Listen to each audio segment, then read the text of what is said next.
యూదా మత ఆచారములో ఉపవాసం చేయటం నిర్బంధమైన కట్టుపాడు. ఆ ఆచారానికి అందరూ కట్టుబడి ఆచరించాలి. ఉపవాసం ద్వారా శరీరముని అదుపులో పెట్టించి చిన్న త్యాగులు చేస్తూ క్రమశిక్షణతో జీవించడానికి, దైవాన్ని సమీపించి అనుభూతిని పొందడానికి సహాయం అవుతుంది. యేసు ప్రభు ఉపవాసానికి వ్యతిరేకం కాదు. ఫరిసీలు ఉపవాసం తాము నీతిమంతుడైన చూపించడానికి, ఇద్దరుని ఆకర్షించడానికి మాత్రమే చేస్తారు.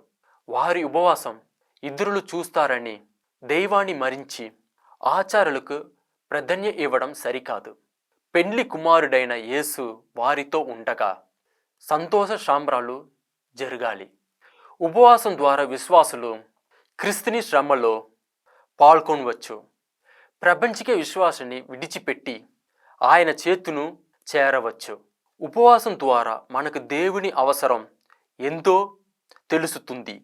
క్రీస్తు శ్రమలో మరణం, పునరుత్థానం ద్వారా దేవునికి మానవునికి మధ్య ఒక్క ఉడన్పడిక మధ్యవర్తి అయ్యారు.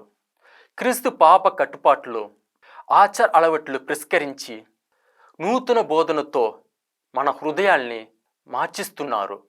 క్రీస్తు పాప కట్టుబాట్లు, ఆచార అలవాట్లు పరిష్కరించి నూతన బోధనతో మన హృదయాన్ని మార్చిస్తున్నారు. చెడును మంచితో, అసత్యంని సత్యతో, అధికారిని సేవతో, స్వార్థ సహోదర భావనతో జయించే వచనాన్ని బోధిస్తూ దేవుని రాజ్య వ్యాప్తికి శ్రమించమని పిలుపుస్తున్నారు.